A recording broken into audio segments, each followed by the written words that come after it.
So I know there's something very strange going on. High-end beauty products are somehow becoming cheaper. 30% off, 30% off, 30% off, 30% off, and 30% off. Estee Lauder even had a warehouse sale in New York last month. Even at 50% off, clearly there are not enough people buying their stuff. And look, okay, so this is Estee Lauder's CEO. So he was brought in to rescue the company from its falling performance. I think the decision to make this transition should have happened much sooner. They're contending with a lot of external and internal factors. They're stripping more than $100 billion from its value in just 3 years. And it is not just about China, I'm sorry to say. They cut the dividend down 53%. They have a lack of visibility, getting a lot of downgrades. I wouldn't buy it.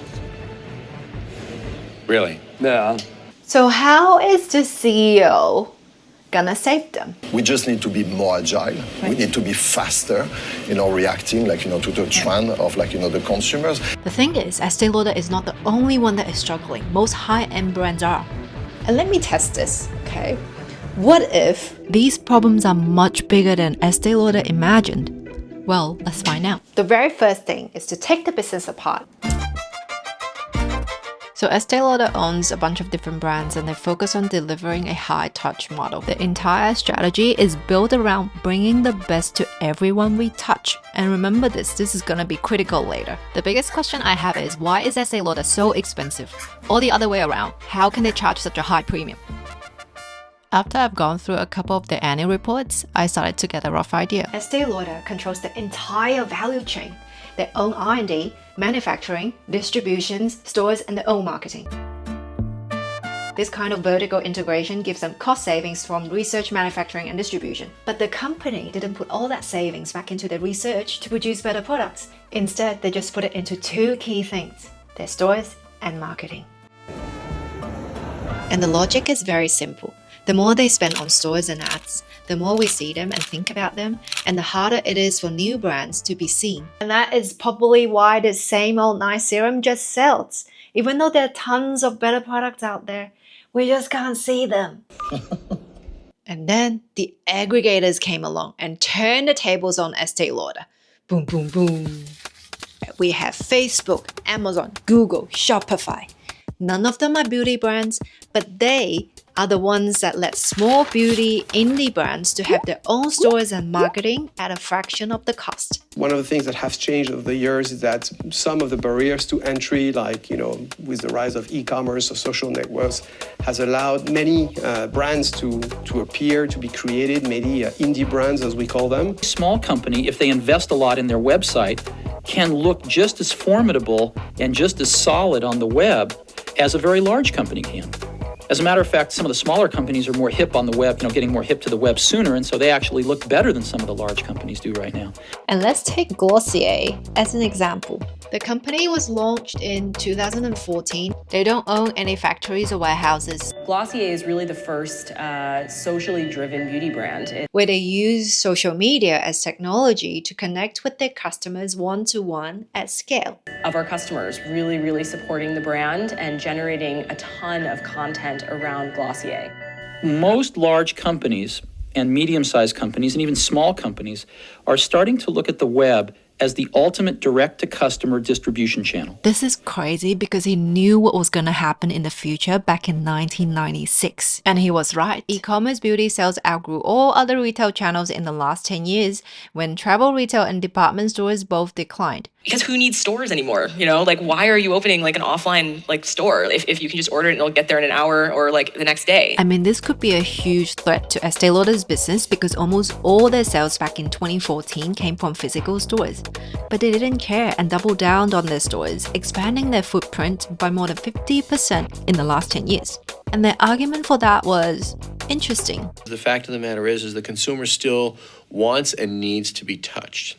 Remember the high-touch approach?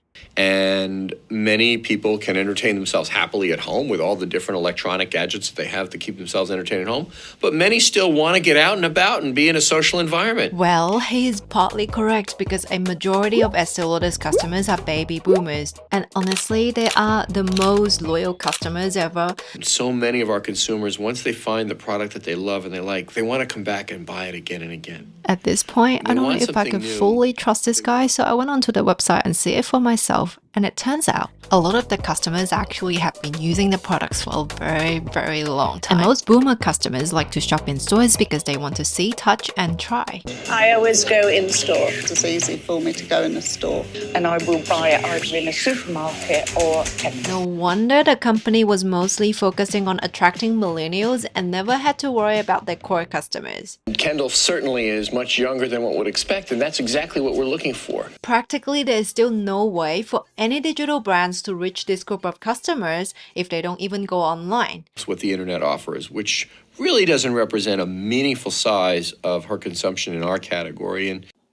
But then guess what? Over for dinner, and I'm going to decide. Now my Bioma Serum, Stretch Fluid Foundation, and Stretch Balm Concealer.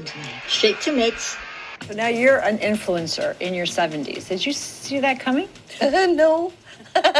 We're over, 5.2 million followers now? So what's the magic here? If we really look into their content, you will realize how naturally unfiltered and authentic they are, and that authenticity drives engagement and builds trust at a whole new level. Rinse a bad dry, then be amazed. The cleansing like a drum could feel so great.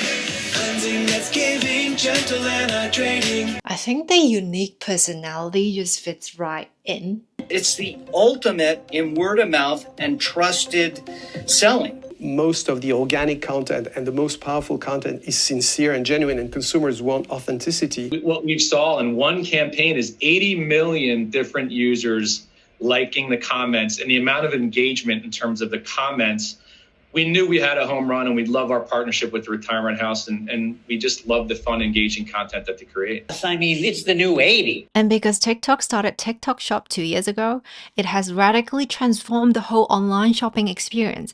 We can now find stuff, research that, and click and buy all within the same platform. In just 1 year, TikTok is converting more users to shoppers than any of its legacy competitors. We attribute our rapid growth and our rapid popularity to the way we have transformed discovery e-commerce into an efficient flywheel. I would argue that live social shopping is the only potential thing that Amazon should be worrying about in their domination. That's how big this could be. Boom, social commerce now drive more than 50% of global beauty sales. Amazon, Temu, and Shein are all great at selling stuff.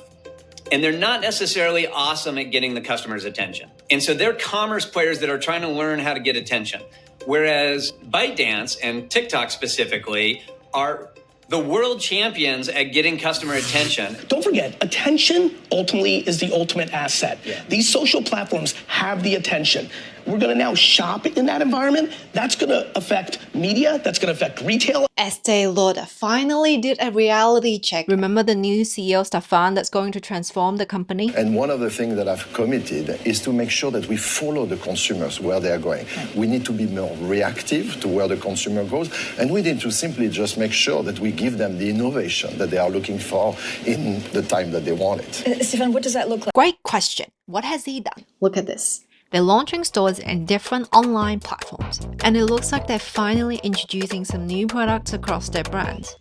But I don't know if there are breakthrough or on-trend innovations that customers are looking for, because consumers today are very educated. They know exactly what they want thanks to social media.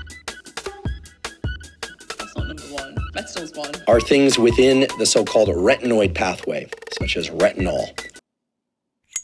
So I quickly went on to Estee Lauder's website and see if they have anything retinol. And I did a little experiment. Trying this advanced night serum from Estee Lauder, comparing it with a indie Korean beauty brand. It's really sad to say this, but I can't tell the difference between the two. But I can tell you, this one costed me 6 times more. Okay, POV. If you're making me pay so much more, you should at least show me the difference. The success is the success of quality. In the end, in this world where people have growing expectations. Sometimes in inflationary times like this one, they pay more attention to how they spend their money, and they want their money's worth. So they're always going to go for products that deliver both on efficacy but also on pleasure of use. Okay, this guy knows what he's talking about. And with all the other better and more affordable options out there, Estee Lauder, you better give me something more. I know it's no cakewalk, but there is one thing they could do differently that will give them a huge advantage over all the other brands.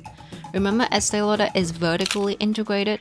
Well, with their own labs, factories and stores, they can run lots of tiny experiments, fail fast, and scale the winners. But in the longer run, can their internal research team continue to generate fresh ideas?